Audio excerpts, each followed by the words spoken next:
আর একটা দোয়া শেখায় দেই ইনশাআল্লাহ। এই দোয়া করলে রিজিক তো বাড়বেই ইনশাআল্লাহ। আপনার যত ঋণ আছে ইনশাআল্লাহ আল্লাহ পাক শোধ করে দিবেন। বিশ্বাস করলেন না? এই দোয়া শিখাই দিচ্ছি, এই জন্য আমাকে হাদিয়া দেওয়া দরকার। স্পেশালি আমাকে এখন হাদিয়া দেওয়া দরকার। এটা গুরুত্বপূর্ণ দোয়া শিখাই দিচ্ছি। আলী রাদিয়াল্লাহু আনহু বলেছেন, কোন ব্যক্তির যদি পাহাড়ের সমানও ঋণ থাকে, এই দোয়া যদি আমল করে আল্লাহ পাক ওই ঋণও শোধ করে দিবেন ইনশাআল্লাহ।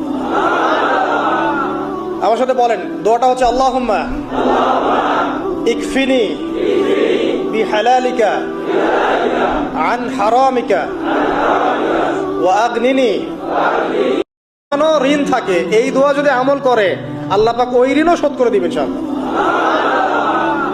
আমার সাথে বলেন, দোয়াটা হচ্ছে আল্লাহুম্মা ইকফিনি বিহালালিকা আন হারামিকা ওয়া আগনিনি